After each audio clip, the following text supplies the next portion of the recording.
Welcome to my channel. Looking to set up your Linksys MR8300 tri-band AC2200 mesh Wi-Fi 5 router? In this video, I'll guide you through the complete setup. Let's get started and boost your Wi-Fi today. 1. Power and connections. Plug in the MR8300 router and turn it on. Connect your modem to the router's Internet, yellow port using an Ethernet cable.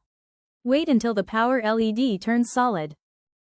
2. Connect to router Wi-Fi. On your phone, PC, go to Wi-Fi and connect to the default SSID. Name: Linksys, printed on router label. Password: found on the bottom, back of the router. 3. Access setup page. Open a browser and type http://linksys-smart-wifi.com. Follow the on-screen setup wizard.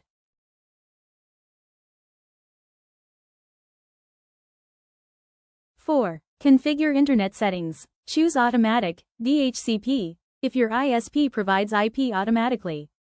Or select PPPoE, Static IP if required by your ISP, enter credentials given by them. 5. Create Wi-Fi network. Set your Wi-Fi name, SSID, and password. You can enable both 2.4 GHz and 5 GHz bands. 6. Linksys app setup, optional, download the Linksys app, iOS, Android. Sign in or create a Linksys account. Follow instructions to manage your Wi-Fi, parental controls, and guest network.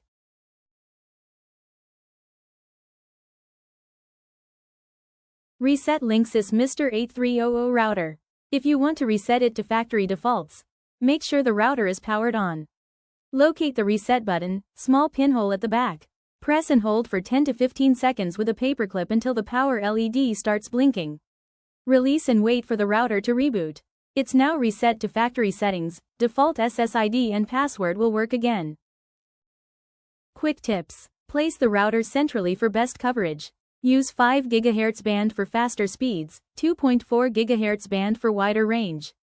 Always update firmware from Linksys app or Smart WiFi dashboard for better performance. And that's it. Your Linksys MR8300 router is now set up and ready to deliver strong Wi-Fi coverage. If you found this video helpful, please give it a thumbs up, share it, and subscribe for more Wi-Fi setup guides. For instant help call 1-800-915-5645.